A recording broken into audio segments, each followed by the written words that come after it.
Welcome to Kibbe on Liberty. This week we talk with Cliff Maloney Jr., the president of Young Americans for Liberty. I know what you're thinking. You think that all the kids today dig socialism. Cliff is here to tell you that there is a vibrant liberty movement amongst young people, and this is how we're going to change the world. Check it out.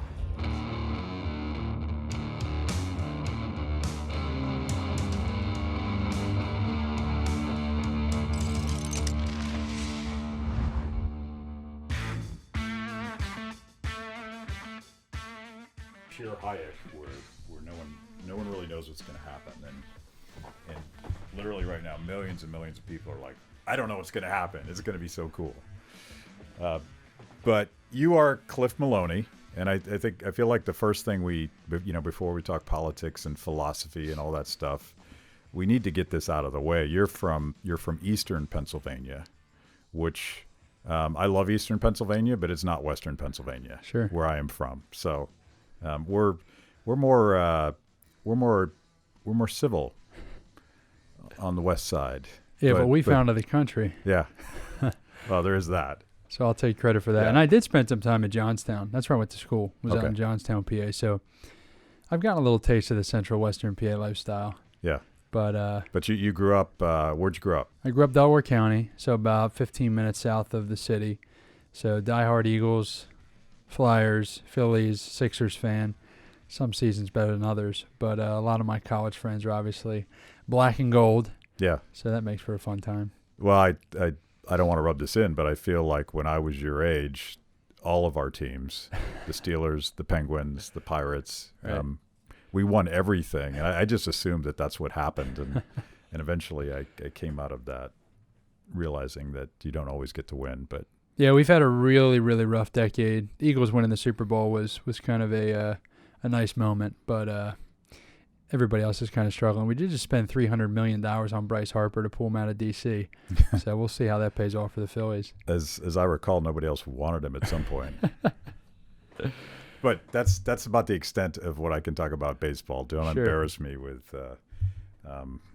a conversation about that. So this is a drinking show. I'm learning. And part of it is I've done extensive opposition research on you, but I'm going to wait until you're sort of loosened up, liquored up a little bit, and then Sure. I'm gonna hit you with the hard questions. But this one comes from my buddies at Aslan, right in the area, and this is the exact opposite of what I usually am into. I drink like these monster IPAs. This is a barrel-aged lager. And it's like, I don't even know what it is. It's 4%. So this is about as tame as you'll get from me. I was told 10% was the minimum here. Yeah. Well, I was afraid of your drinking abilities. I didn't want to embarrass you. There you go. Thank you. For those of you listening to this, I apologize because this beer is beautiful. And you'll have to go to YouTube if you really want to see what's going on here. Cheers. Cheers. To liberty. To freedom. I'm kind of hoping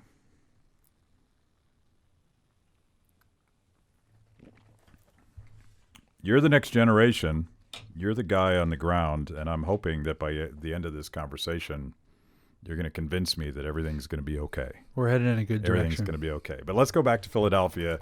Tell me a little bit about your upbringing and your dad and how you discovered liberty. Yeah, so grew up in a pretty standard household. Dad's a manual laborer. Mom works local school district. She was an instructional aide and kind of an administrative assistant now. But my family was pretty split. A lot of blue collar Democrat, politically, hardworking, apathetic, upbringing. Mom was pretty Christian conservative, voted for George Bush and said she'd vote for him again because when I asked her at the time, she said, things are good in life. Yeah. So very simplistic. But it wasn't until I went to college in 2010, I was studying to be a math teacher and also studying my BA in theater arts. An interesting mix. And I realized because somebody had said to me, I was talking in one of my classes and they said, hey, you should check out this guy, Ron Paul. He kind of has that individual liberty, independent streak, stop spending our money, but also, civil libertarian. and also with kind of an idea of we should support the troops by bringing them home. And I had, I guess, espoused these views in class. And so I watched this YouTube video in 2010, and my life has changed since then. I went down the black hole of watching Ron Paul YouTube videos, and at the end of one of the videos, somebody had recommended a few books. And it was Road to Serfdom, and it was Henry Hazlitt's Economics in One Lesson. And then I started to really dive in, and I couldn't understand, why aren't other people, in the streets for these ideas? Why aren't people excited? Why aren't people talking about these things? And slowly but surely, I got involved with Young Americans for Liberty. I got involved with Ron's 2012 campaign, and I kind of dedicated myself to saying, how do we take these ideas and reach normal folks? The people that care about having a beer at night, in college, the people that want to get their degree or find a girlfriend or boyfriend. And that was kind of the beginning to this whole entire process of me focusing on this. So Ron Paul ruined your life, is what you're saying. He destroyed it. Yeah. He destroyed my life. You glossed over something. I heard theater in there, and we could save this bombshell for the end. But I've seen videos of you on stage singing. That's what you wanted to do. Yeah. So it was an interesting combination of things I got excited about or interested in or passionate about in college. And when I was in college, I was studying to be a teacher, but I always liked to perform. I always liked shows. And so I went out thinking, hey, maybe there'd be a role for me. And I ended up doing 6 different shows in college as a performer. I directed 3 different shows. I stage managed a show. And probably the biggest role I played in college was Billy Flynn, the lawyer in Chicago. Richard Gere played his role in the movie. But I always play the asshole. Who did it better? I got to have a lot of fun. What would Grace say? Richard Gere or Cliff Maloney? I'd hope my wife would side with me on that one. You can find some low-quality YouTube videos to make some comparisons. But I always end up playing the asshole. It's a bad character trait of mine. I'm always the antagonist or kind of the just the not the person that the audience is going to fall in love with. So I had a lot of fun doing that. I don't know what that says about me. Yeah. But it was something that taught me, and I mean this wholeheartedly, it kind of prepared me for the political world. You look around and I feel like there's this desire or this need to kind of connect with people. Mm-hmm. And I don't say that in a exciting way. I think it's kind of sad, but being able to emotionally connect or act to draw attention to issues or to represent the cause, you see this from a lot of the demagogues, I would argue, on both sides. Yeah. But it's been kind of a good benefit to have because I can message a little better because of some of those experiences. Well, obviously our president is a media star. He's a pop star, as much as being a businessman. He's a celebrity. I would argue that Barack Obama was before that, and it seems and I don't, people complain about this going all the way back to Richard Nixon trying to compete with JFK on the first televised debate, but politics is a performance, whether we like it or not, and communication is how we connect with people. So maybe it's a good thing, maybe it's a bad thing, I don't know, but it's a necessary thing. It's just the way it is. Yeah, and I think people miss that all the time when it comes to likability of politicians. I mean, people, it's simple to say. Some people might say it's elementary to say, but I think people vote and like those they want to have a beer with. Right. You look at this Pete Buttigieg, however you say it. Can we drop in I just say Pete. Right. Mayor Pete. Right. I'll go with that. Right. So I think people are missing the boat on him. I think he's one of the most likable politicians I've seen in the past decade since I've been involved. Mm-hmm. Now he's got to raise money and some other variables have to fall in line, but you can't underestimate that power of just looking at somebody, seeing how they talk, how they interact, and being like, I like this guy. Is he the guy that said that the free market's actually an okay thing? Yeah, I mean, he came out and... It's kind of a radical thing for this Democratic primary to actually in this day and acknowledge that the engine that created America, it's okay. And I'm kind of interested because many of the people you wouldn't expect, like Elizabeth Warren even came out and said, capitalism, this is a capitalist country. I'm sure people are starting to look at the polls, and if you're one of the 19 Democrats, you're probably thinking, like, where's my lane? And eventually it's like, well, half the Democrat Party still believes in capitalism and the American way. Yeah. So we can't all be over here. Right. So right. I'd assume that's why Pete and Elizabeth Warren and some of those guys are going Well, in that even direction. Nancy Pelosi a couple days ago came out and said that she wasn't a socialist. I think it's kind of weird that Democrats have to make that announcement. I'm not a socialist. President Obama had to do that, and Hillary Clinton refused to answer that question when what's his name from MSNBC? Chris Matthews? Yeah, the loud guy, Chris Matthews. He kept asking her, and she didn't have a good answer because she was afraid of the socialist wing, the ascendant wing of her party that was all in for Bernie, but thought that she was an old machine politician. You know why I love Chris Matthews? He's the only one that would call Hillary a war hawk from MSNBC. Yeah. Anyway, that was just an aside, but he really owned her on that. He had Rand on the show during one of the Democrat debates, and it was just Hillary Clinton's a war hawk, and Chris Matthews, I think, is with us on a lot of the war issues. So it's fun to find some allies. So I have a story that I've never told publicly.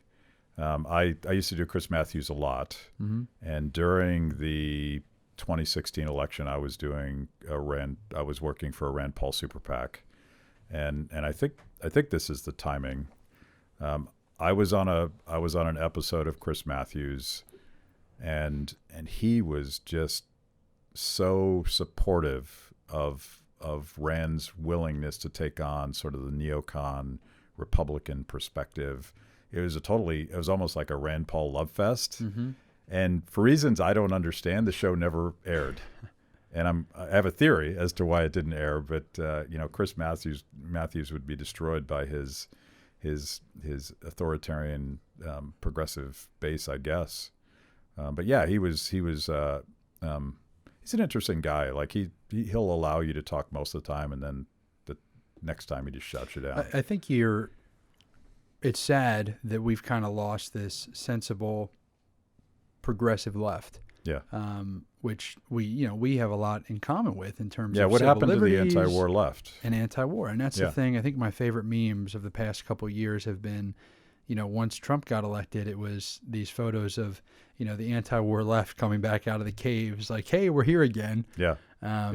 Because I think that issue, I always tell people, I think that resonates more, especially, with me working with young people. I think that issue resonates more than people give it credit. Because there's such ramifications to war. I mean, people die, and there's this impact that is real to so many people. Everybody knows somebody. I mean, in the past 2 decades being in Afghanistan, I mean, a lot of us know somebody who's either been hurt or killed in the Middle East. So I'm always trying to not get back to that issue, but I think that's a winner for us. But it's such a rarity to find people like Chris Matthews that are intellectually consistent on things like foreign policy and civil liberties. Yeah. I mean, you could argue that certainly that was Bernie's issue. I think that issue mattered more than the S word. But of course, Donald Trump at least talked a lot about non-interventionist foreign policy. He talked about getting out of Iraq and Afghanistan, sent Jeb Bush into a total tizzy about it. And that was Ron Paul too. So like there's that untapped opportunity in politics to galvanize people around sort of obvious questions. 18 years in Afghanistan, like, does this ever end? Or is this never-ending war? Yeah, and I think it's an issue that I don't know if people realize how much it did help Trump. I mean, the America First foreign policy, you figure out a way to brand it so it was still strong. It wasn't weak, which a lot of libertarians have trouble with because they're seen as just weak. And I think he figured out a way to tap into that. Now, I think the rhetoric has been great. Some of the actions have not been. But I think he's going to play it smart in 2020, and that is he's got to continue that rhetoric of being pro-troops, and the sentiment from the public is still bring our boys and our girls home. Yeah. Which I'm always hopeful because that is still public opinion. Public opinion is still saying, I mean, in high majority amounts, we've had enough of us being in the Middle East. Like at a certain point, I mean, one of Ron's best lines is, everyone's just talking about these issues. Why don't we take the troops from the Pakistani border and bring them home? That way, the people that care about the border are excited, and the people that care about bringing the troops home are excited. Yeah. So to me, it's such a boondoggle, and the public supporting it gives me hope that, we haven't lost on this issue, but I'm interested to see the political angles Trump will take, or even the Democrats. Do they run? They're going to have to contrast with Trump, right? So do they run as, hey, his America First foreign policy was right, but he's not doing it? Or do they go the Hillary Clinton neocon war hawk route, which I think that's bad for the whole country. You have to add Rachel Maddow to that list now. Right. Apparently, everybody at MSNBC wants us to go to war with Russia. And I should add, like, Trump just vetoed a bipartisan resolution saying we should not be helping the Saudis in Yemen. Yeah. And that to me is very inconsistent with this narrative that Trump is less interventionist. So I don't think we'll know for a while whether or not the rhetoric matches up with the action or not with Trump. I'm more skeptical of that, but I love the fact that Rand Paul is trying to get him in the right direction and has had some success. Yeah, and I think the one thing I'm always trying to get people to continue to talk about is we still have troops in 120 plus countries, 800, depending on what numbers you look at, 800 to 900 bases around the world.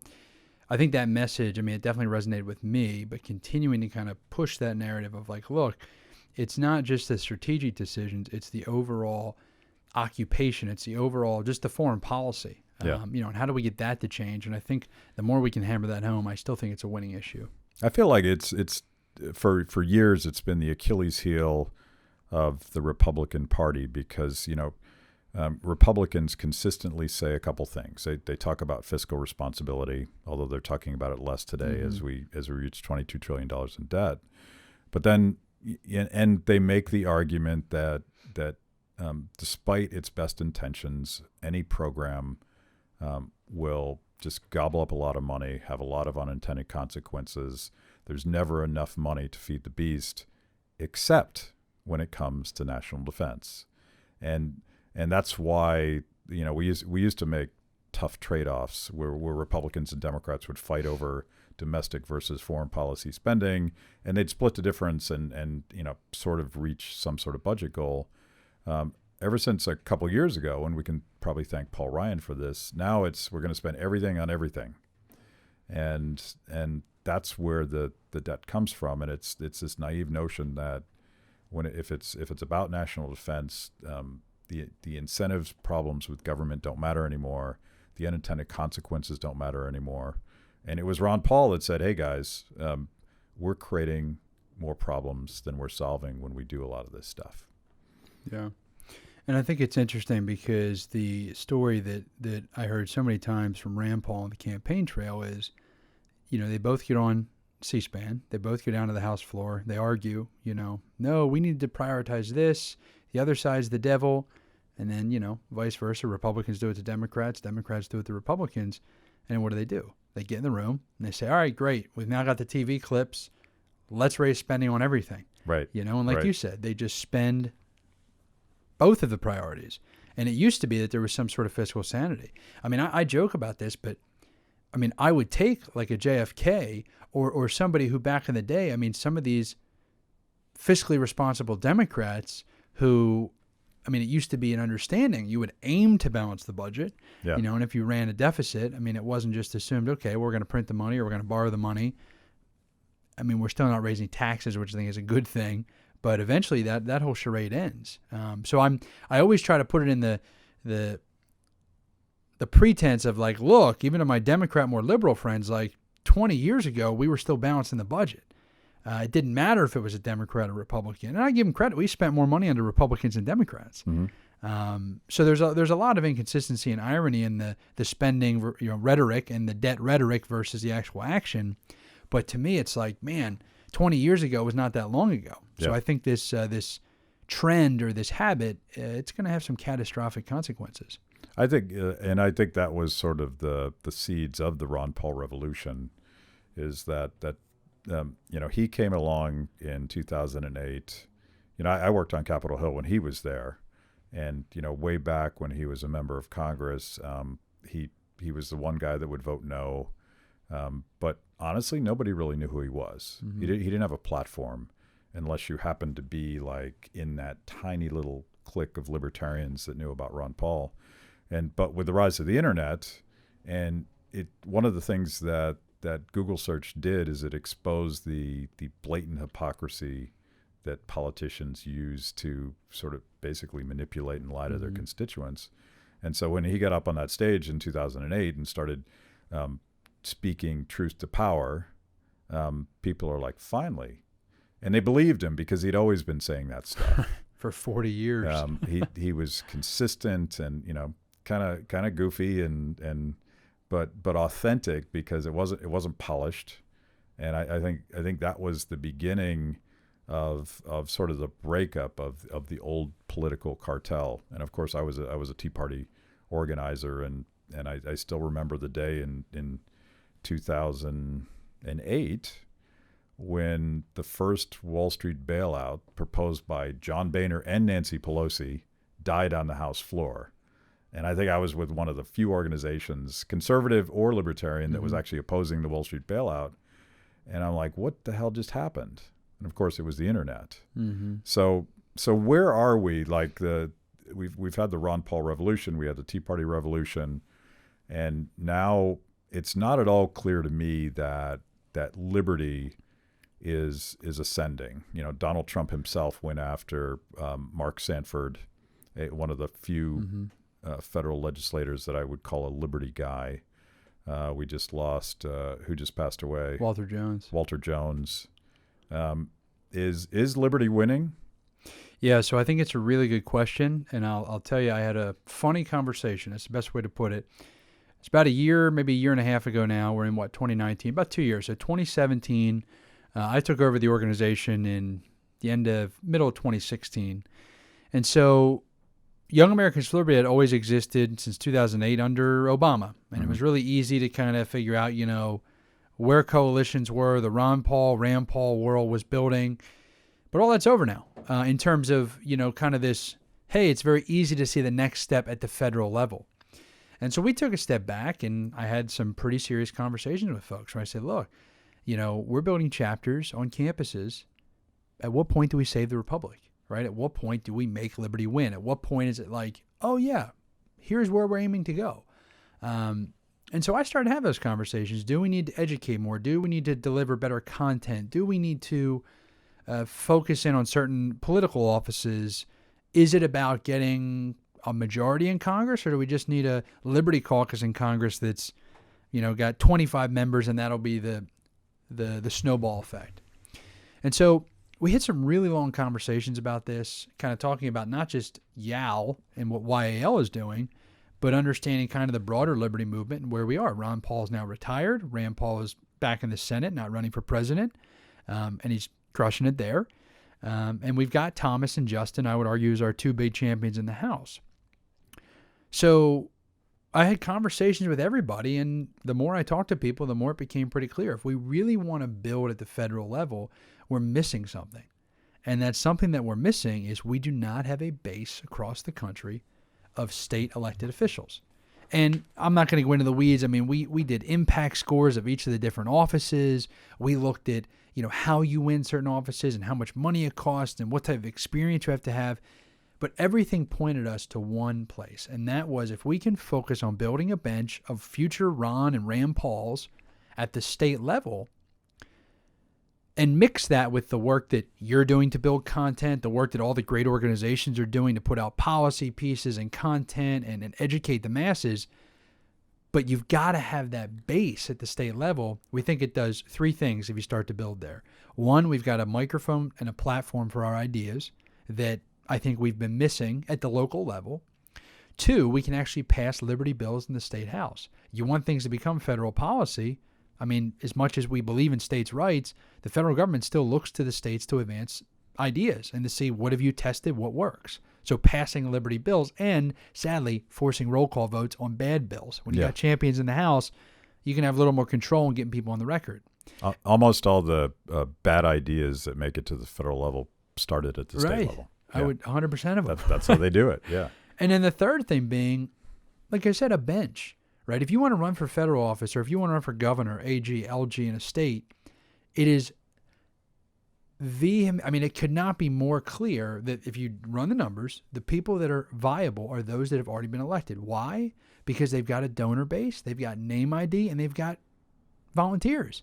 And when you have those things, all of a sudden you've got the infrastructure to run. So, and they've been tested, so you at least have some more assurance that they're not going to say something career-destroyingly stupid. Yeah, and you've seen some of their votes. Yeah, right. So you can have some interest once they get to the federal level, or you can have some reassurance in that, hey, they're going to go there and keep their spine. Right.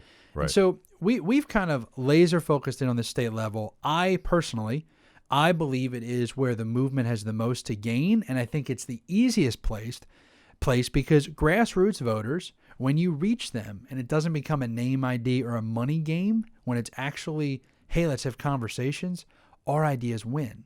At the state level, the universe size of voters is small enough that a candidate with, let's say, $50,000 or $100,000, which is doable, right? It's not the millions it takes to win a congressional seat. You can actually go out there and you can have those conversations. Yeah. So that's where I'm laser focused. I think that's the future of liberty and how we make it. I'm a big fan of that strategy, and frankly, that was a glaring Achilles heel for the Tea Party movement. And part of it was unavoidable because the Tea Party burst onto the scene in 2009, 2010, had a tremendous impact, particularly in 2010, 2012. All the guys that we would point to as our best voices in the Senate and the House, Rand Paul, Mike Lee, Justin Amash, Thomas Massey, the only 4 members of Congress I'll allow into my home, by the way. Terry decides these things. I don't decide these things. But in a lot of ways, they were sort of accidents, and we both know where each of them came from. But for most of the elections that the Tea Party got involved with, you were stuck with somebody else's choices, and you could choose based on those 2 or 3 options that you had, but somebody else set the table, and you were just going to choose that entree versus that entree. And as a result, we ended up with some real duds, right? People that didn't know how to conduct themselves in front of a camera, people that would say dumb things, people that didn't know how to do basic fundraising or grassroots organizing. So the aspiration was always to get downstream of that and make sure that we had good choices of candidates that actually, you believed that they meant it when they said that they were pro-liberty, and equally important, they actually knew how to do the basic nuts and bolts of campaigning. So that's what you guys are doing. And so in a lot of ways, you're the next generation of what the Tea Party should have become. Yeah, and it's interesting because it's kind of an educational experience too, because what we do, the tactic, it's a program called Operation Win at the Door, and we did a pilot program in 2018 where we decided, okay, we're going to take our students, we've built this youth army of pro-liberty students, and now we're going to deploy them. Let's go out in the community and see if we can get folks excited about our candidates. So we found viable liberty candidates. I want to be pretty clear about this. Any party, and I mean that, but they got to be viable. And so did we elect 37 Republicans in 2018? Yes. But I'm open to endorsing folks from the LP or, heck, Democrats, independents. You guys did endorse some libertarians. We endorsed 3 libertarians. All 3 did not make it across the finish line, but we are very open to, if you can find me viable liberty candidates, I care about the principle and the policy, not party. Right. So trying to find those folks, we deploy students out. We'll typically put them on the ground for, let's say, a month. But the educational experience, if you're an activist, if you're a young student and you go up to a doorstep and somebody opens a door, you're going to learn more in 24 hours of door knocking than you could ever learn, at trying to go to a seminar, or trying to go. I mean, heck, even our YALCONs, while we're preparing students, you're learning very quickly. Guess what? People don't care about monetary policy. They don't care about these high-level liberty positions. We should have them as our backbone, and they should be our principle, and you should have that because you need a fundamental understanding. But they care about fixing the potholes on Main Street. They care about safe schools. These are the things they care about. So learning how to take our message and not watering it down, but simplifying it for the everyday voter, that's one of the best experiences we found that I didn't set out to do. I didn't plan to do that. It just happened because when you have these conversations with normal folks, they're kind of pushing back, and you're finding out what are the hot button issues they care about. And when you get in the local community, it's not the big federal issues. It's the local stuff. Yeah. I used to complain about the consultant industrial complex because all the fat cat consultants, certainly in the Republican Party, I think the Democratic Party has a different set of problems because of a different institutional structure. But, everybody wanted to do a big ad buy. And there was a sort of a corrupt reason why that was so, because you would take a skim, right? You would take a piece. And if you're running a $5 million Senate campaign and it's all TV ads, win or lose, the consultant's going to go buy a yacht afterwards. Right. It's hard to make bank knocking on doors because it's just hard work. Grassroots organizing is hard work, and they haven't exactly figured out where to take the skim, which I think is a strategic advantage for Liberty candidates who are actually doing a ground game. Yeah, and I joke with investors, with students, because people ask me all the time, well, how did you guys, land on door knocking? Well, it's pretty simple. If somebody writes a check to somebody for $1 million, okay, and you're trying to make political change, anyone with money can do the digital ad, can do the TV ad, can do the radio ad, can send mail. It's a cost, right? You have a production team. I mean, you guys put together great content. People hire production companies, and they can make the ad buy. And you're right. There's a reverse incentive there, and then a lot of them are making money off it. Yeah. But what you can't buy, there are companies that'll, do paid door programs, but you cannot buy passionate young activists who are there because they believe in something. And look, when we do these programs, I tell people, everyone assumes, we're bussing in people and it's, volunteers. No, we find our top activists that we've trained through our work on campus and at our YALCONs. We pay for their housing. We give them a gas stipend. We pay for Gatorade, snacks, and I give them a $2,000 a month stipend. So they're not losing money, but they're definitely not making a bunch of money. But it is a program that is supposed to show, look, we know you care about these ideas. We want to motivate you to do the work that nobody else wants to do. Nobody wants to door knock. You got to deal with people slamming doors in your face. You got to deal with, a take rate. Let's say only 1 out of every 4 people's home. But the power is everybody's getting 1 million mailers and they're tossing them in the trash. When a 19-year-old female comes up to your door, especially in a Republican primary, you're thinking, man, she's canvassing for Bernie. Right. And then she says, no, I'm here to support one of the Republicans. You're like, who? Who's this Republican that's recruiting young people? This is great for the party. Yeah. Whatever it is that they're thinking, that is what's motivating them because we're doing that extra step of having the face-to-face conversations. Where did this?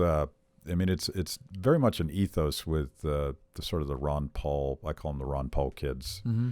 I probably have to stop doing that because I'm not even sure that this generation of young people college students are Ron Paul. If you do a poll, college students know Rand Paul.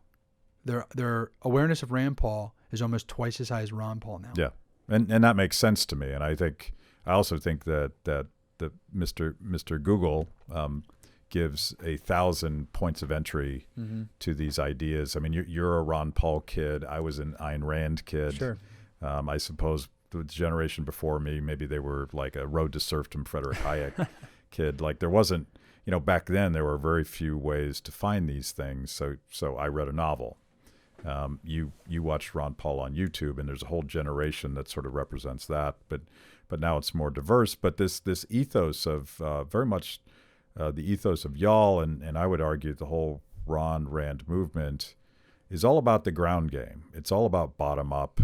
I'd like to think that comes from our libertarianism, but it looks a lot like what the left does so well.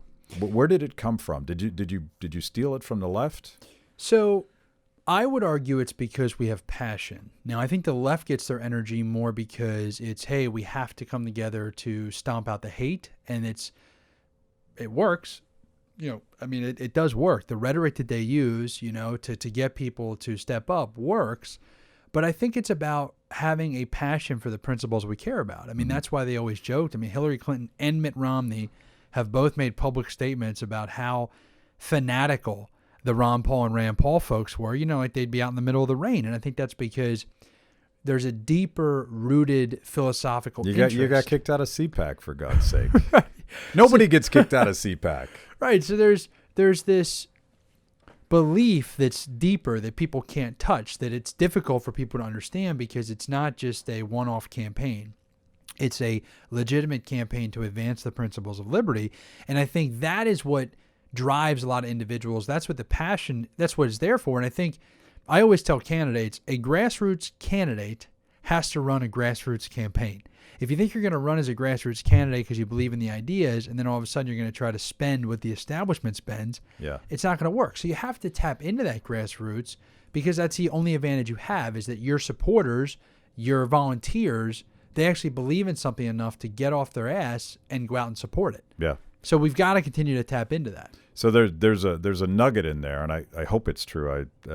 I'd like to believe it, but the professional left, and I shouldn't call it the professional left, the activists who would deep canvass for Bernie, I feel like they're in a lot of ways motivated by the same kinds of things that would motivate like a Trump activist, economic anxiety, fear that the system is rigged, rage against the machine, but also sort of this Alinsky style, let's set up a straw man of who the enemy is. Mm-hmm. And so they're motivated against the other team. I think what you're saying is that a lot of your young people are motivated by a set of principles. Is that overstating it? No, I think that's spot on. I think there's something to be learned from Bernie and from Trump and from folks that can set up this David versus Goliath, little guy versus the machine. Yeah. There's power in that. And I think that Ron and Rand, they presented that message, maybe not as straw man focused, but the idea that the American the machine people, is real, and raging against it is righteous. Right. And that the American people are getting screwed, by the banking system, by this military-industrial complex. So I think they just weren't as, what's the word here? They weren't as picturesque that it was very clear, here's the devil and we're the good guy. Mm-hmm. But it was more, these issues help the little man. These issues help everybody. And I think that Bernie, AOC, a lot of people have done a really good job at kind of tapping into that emotion of, we all need to come together to defeat the monster. Right. And I think for us, you're right. What the nugget for us was, the monster is things that are antithetical to liberty. And that's what we're trying to go after.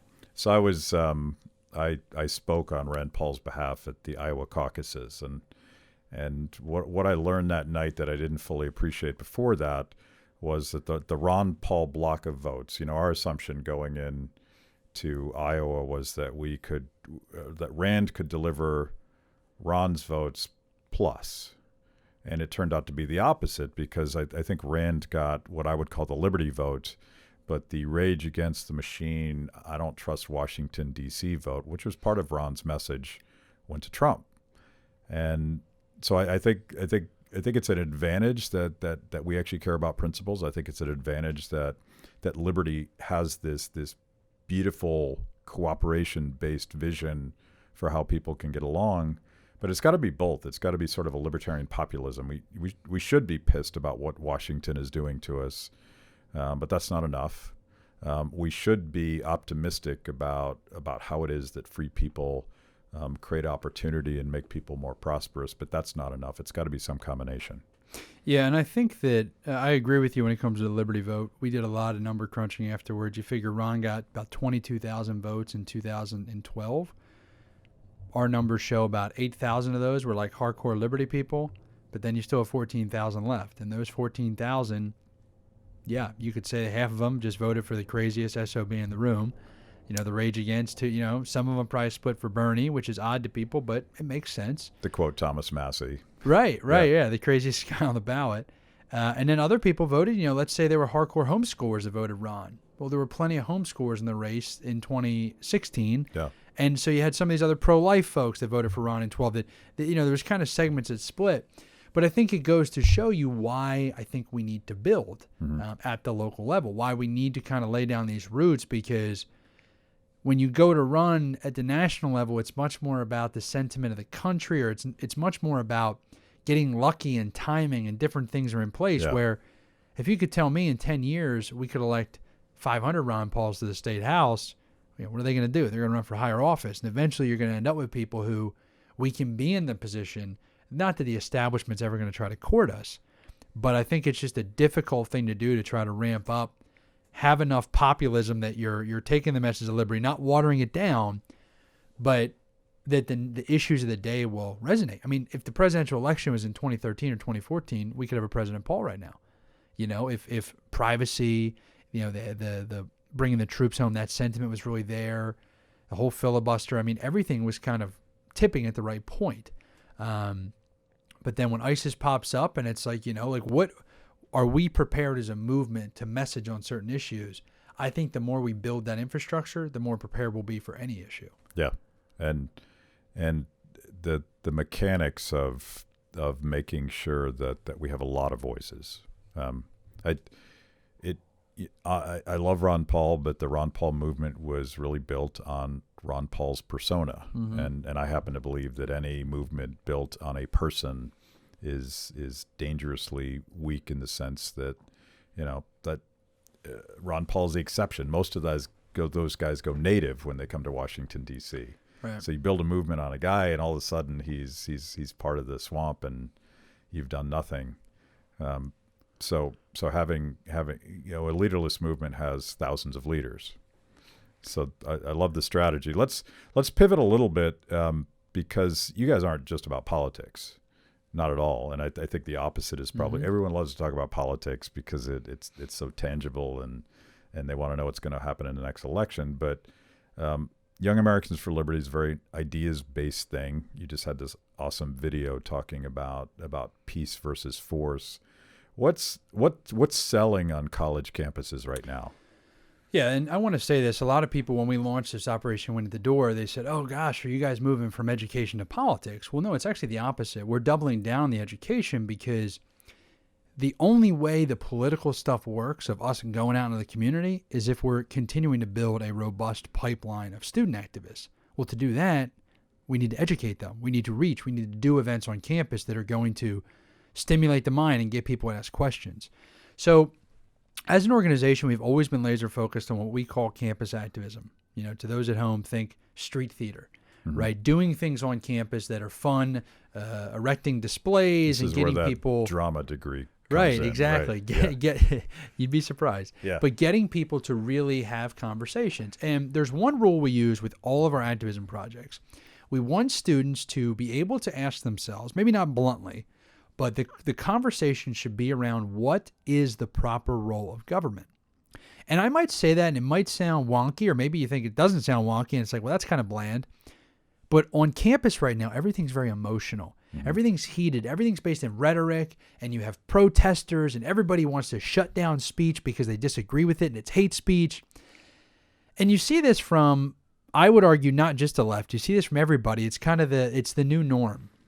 Oh, the right's doing the same thing. Right. And what happens is if we can have that dialogue about the role of government, that's a real conversation. So all of our projects are based on trying to get students to at least think and engage and have those conversations. Now, what issues pop out to them? Well, it depends. And it's not really geographically, it's not regionally based. It's just, you know, what are the hot topics of the day? Right now, a socialism versus capitalism debate is a hot topic. People are interested because AOC and Bernie are owning this socialism topic. Other key issues people care about, especially on campus, that we like to focus on are things like the pretty much the lineup of civil liberties. So when you talk about privacy, you talk about the war on drugs, criminal justice reform, ending mandatory minimums, legalizing marijuana. These are all going to be issues that we can kind of talk to people, find common ground, and talk about, you know, what's the role of government here and how do these things line up?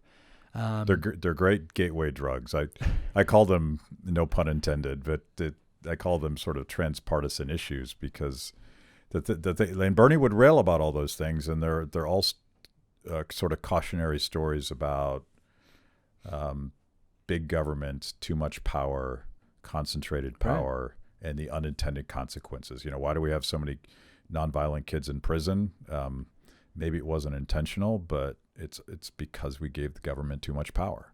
Yeah, and I think it's funny because I think you do a very good job at this, and that is telling stories, you know, trying to find ways to kind of relate these issues because, I mean, the reason I think young people care about them so much is because it impacts them when it comes to privacy, right? I mean, I don't want to sound like some old head. I'm 27, but these folks, That's so old, young people are on their cell phones, but it's like, yeah, I mean, we live on our cell phones. Do right? the students call you an old now? Right. I'm an old American for liberty. Yeah. But they live on their cell phones in a way it impacts us. If you're telling me the government is able to access these things, the government be able to see, my Venmo transactions and things like this. I mean, there are ramifications and repercussions that all of a sudden are impacting our day to day. And I think our job is to find stories that are not this far off, one-off situation. We want to actually present things that people are going through. These are issues that students can actually relate to. They care about it. It could affect their lives personally. Yeah, and I mean, one of the things you and I have talked about, I don't talk about it that often, but I mean, my dad did close to 3 years for a drug possession charge. And so to me, I didn't get involved in Liberty because, hey, this happened to my dad. I mean, I didn't even know about it until I was in high school, because it happened right before I was born. But talk about something that motivates me. Talk about something that now wants me to get involved to make sure that what happened to him doesn't happen to other people. Because, I mean, look at him now. He's got 30 years sober. He's got a small business that employs 6 to 10 people a year. I mean, he's paying taxes, and he's a positive member of society, producing things. Yeah. So I think trying to find other stories to get people to engage and to realize, that I'm not screaming here that we should be doing all types of drugs, but what I'm here to say is we need to rethink kind of what were the intentions, what are the outcomes, and that these are normal people that we know. I love my dad. Yeah. He's a great guy. Yeah. And people that know my dad would say, yeah, that rule was pretty crazy. He had to do 3 years for drug possession. Right. So thinking through those things with stories, I think helps. And whether or not, and I'll sound like a lefty here, but whether or not putting someone in a cage for nonviolent behavior, I don't know where that came from, but now it's an epidemic in this country. Well, and I don't understand how we can have these conversations. Somebody said this to me once. They said, okay, so do you want people to spend their time? Because I grew up, drugs are horrible, right? I mean, drugs are illegal. Anybody that has drugs, I mean, that's a horrible thing, and you should be locked up is kind of the mentality because we don't talk about it critically. So somebody has drugs that they're using personally, a choice that they make, and so should the cops spend time, somebody that's got no victim, this is what they're doing with themselves, or should they spend time trying to catch those that have robbed, have murdered, raped, I mean, horrible crimes? Should the time be spent on that? And the first time somebody said that to me, it made me think, yeah, I mean, we've got to make a decision as society. Who are bad people? Who are good people? Does the crime match kind of the time that we're giving them? I think those are real conversations that there's stigmas out there that we need to be able to push through. Yeah, and that to me is one of the advantages of the Liberty message, because I feel like if we listen a little bit, think about the stories that we're telling, we can connect with young people on campus who haven't identified as anything, or maybe they're Bernie bros, who knows? But we have a story that sometimes catches people off guard because it's not sort of knee-jerk conservative, lock them up. And I would argue about 90% of campus is not apathetic, is not conservative, is not libertarian, 90% of campus is apathetic. Yeah. That out of the 10%, you can break that down, different campuses, sure. You're going to have a liberal bent, okay. But there's a lot of people out there that care about getting their degree and they want to get by, and they're busy, and that's normal. We shouldn't look down on them. But how much of an opening is that? Yeah, I don't know if apathetic's the right word. They have priorities that probably make a hell of a lot more sense for them. Correct. Jobs and family, and it's true. Like, I hate this conservative phrase, low information voter, mm-hmm. and economists have perhaps an equally bad phrase, rationally ignorant. But normal people probably don't want to spend their days parsing Federal Reserve behavior to try to figure out why their investment's not worth as much as it used to be because the dollars in their wallet aren't. But that's our job. Like, we need to lower the barrier to entry so that people can care a little bit about that stuff. But part of it is finding these sort of gateway issues. Yeah, and I'm always trying to find them. I think there's little stories that, I mean, any of the current events, I think that's a big challenge I have to anybody in the liberty sphere, which is take these current events and be prepared to deliver a positive message of liberty, but figure out how to do that so that it correlates. I mean, we can't you can't always go back to talking about how we need to audit the Federal Reserve, when somebody asks you about foreign policy in Uruguay. I mean, you can't. You've got to be able to really have conversations about the topics of the day, and kind of show why our brand is the ideological way forward. And then start chanting Sure. and the Fed. That always is the end game. You got to get there. That's the end game. Right. But so let's talk a little bit about the culture on campus. I mean, we're hearing all these horror stories, and you guys have had you've had some success, but starting with some fairly anti-speech authoritarian stuff that's been going on campus, specifically to y'all activists. Give us a sense for what the hell's going on. Yeah, sure. So I will tell you this. When I took over the organization, we had a decision to make. There were all of these groups that were complaining, hey, look, campus is biased towards those that want to speak out. A lot of conservative groups are, painting campuses with liberal bias, and they're shutting us down. And I'm a math teacher by trade. And so I took a step back and I said, well, how are they doing this? Legitimately, how are they able to put this together in a way where it's like they have the ability to do this?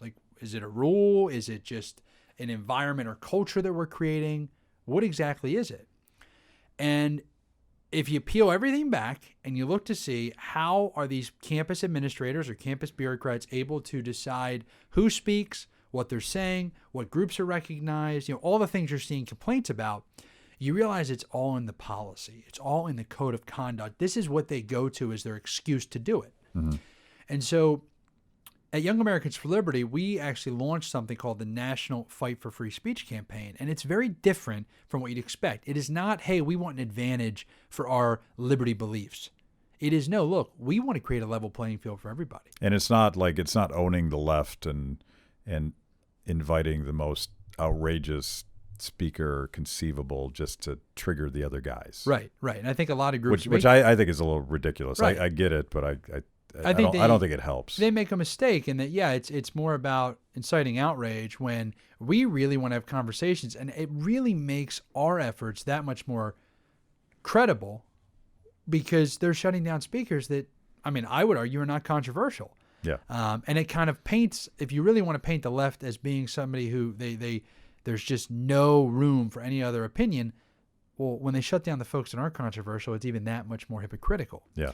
So we took a principled stance on free speech to do this, and we partner, when we have incidents that happen on campus, we partner with FIRE or ADF, some of these free speech organizations that provide attorneys, and we've now won 51 different cases, and they all happen differently. Some of them it's a lawsuit, some it's a threat of a lawsuit, some our students are petitioning, and the university says, hey, you're right.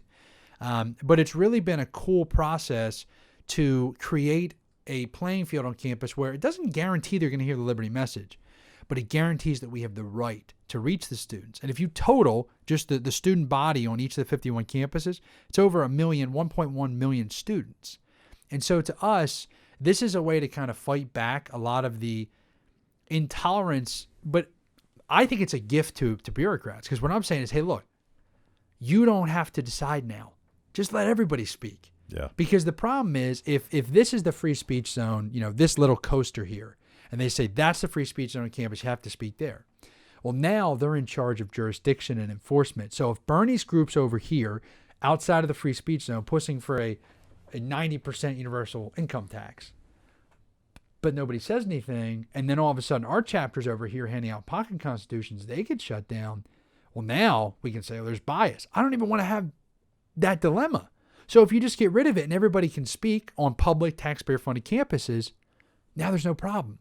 Now ideas can be heard. And my argument to every single person who says campus is liberal, create an atmosphere where people can hear your ideas, and in the free marketplace of ideas, we, as the liberty crowd, we should truly believe that people will come to us when they hear all ideas. Yeah. So what is the legal standing of defending free speech on campus? I'd like to believe that the First Amendment matters, particularly on publicly funded universities.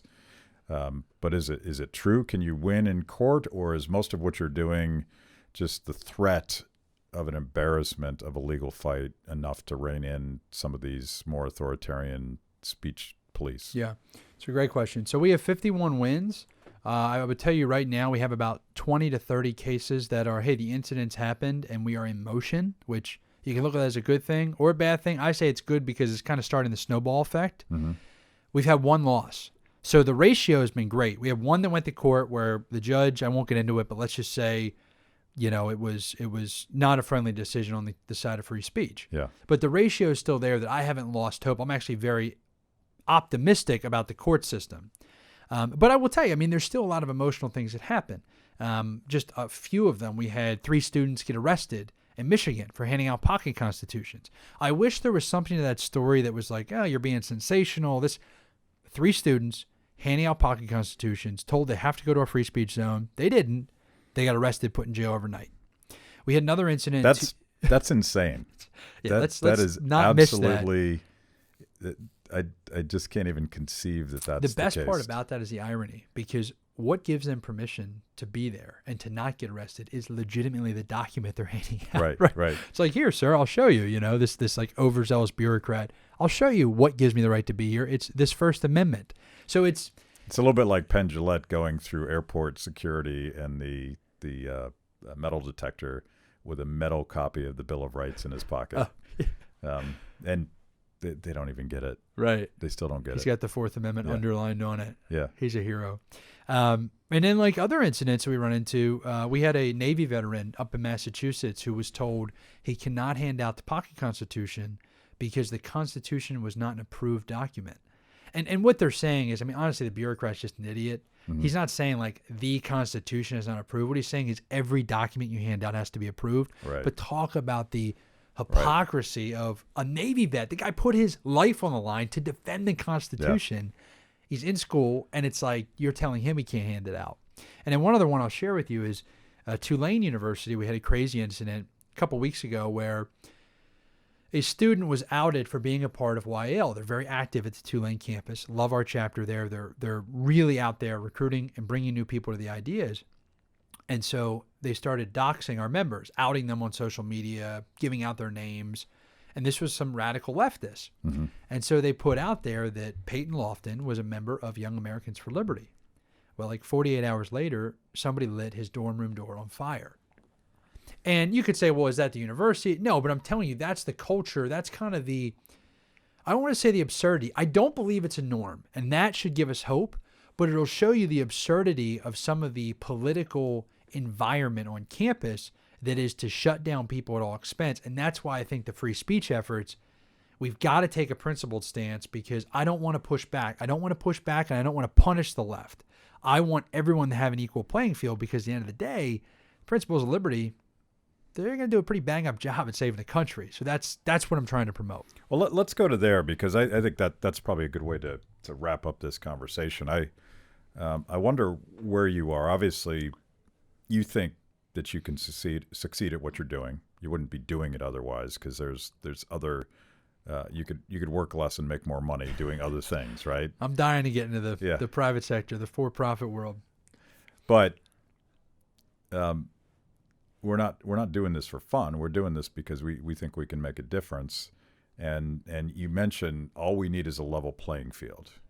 I feel like the old days when I had to find a book by Ayn Rand are fundamentally different than your entry into the movement when you could find a YouTube video. We had Justin Amash on the show, and he tells this great story about how he couldn't figure out where he fit in the world philosophically until he Googled it, and he found a Wikipedia page about Friedrich Hayek. Right. And that's happening writ large now. So all we need is a level playing field, and we won't get into censorship and bias and all that. Are you optimistic? Because there's a lot of guys trying to shut us down. Yeah. On campus, I think you're being too generous with campus bureaucrats. I think they do have an agenda. It's sort of a natural agenda that bureaucrats like bureaucracy because that's how they feed themselves. Yeah. You familiar with a guy named Gary V? You ever see his videos? He is somebody who he's a self-help type guy, but very, very in your face. No excuses. And if you ask me if I'm optimistic, I'm extremely optimistic.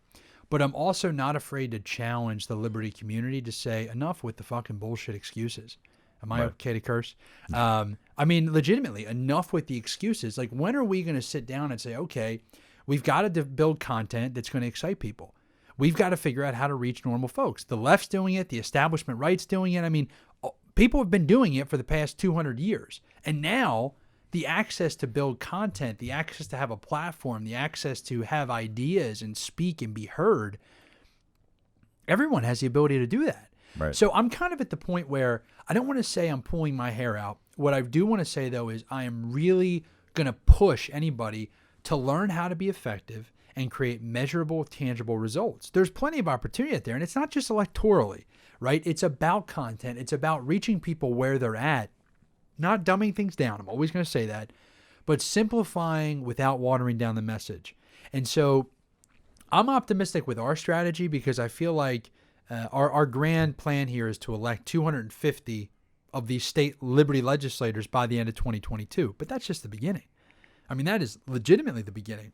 We need to continue to have content to get new people to us. I'm just trying to give 250 people a platform so that they can share the content. They can be looked at in their local community. They can be somebody that can build for the principles of liberty.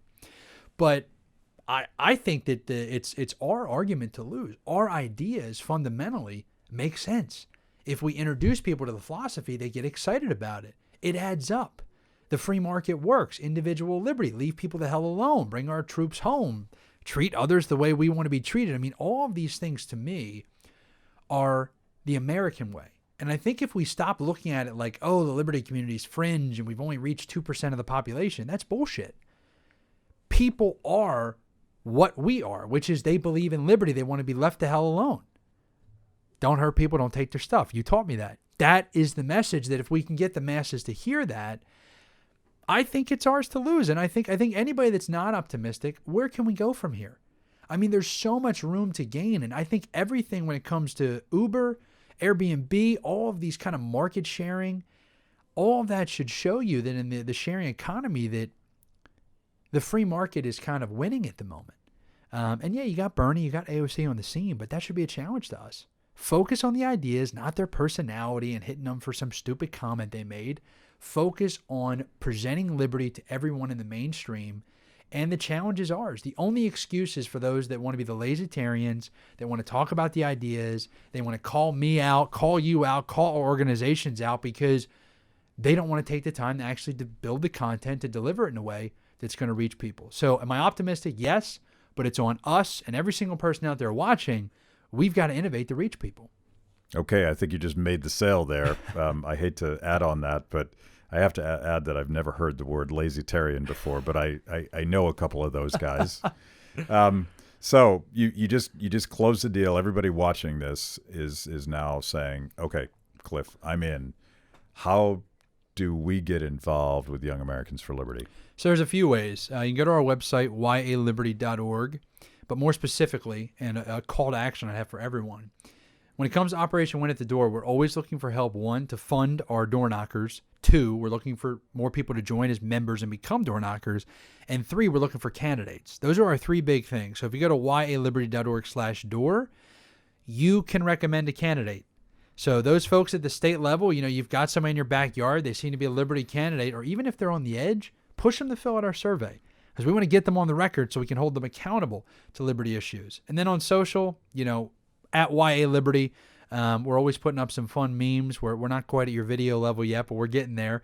But we would love to have folks involved. It doesn't matter if you're a student, if you're an investor, or just somebody in a community who really wants to hold these politicians accountable. The more surveys we get, the more we're able to kind of push people to get those roll call votes. yaliberty.org is where you can get involved. Cool. Cheers. Cheers. Make liberty win. Thanks, Matt.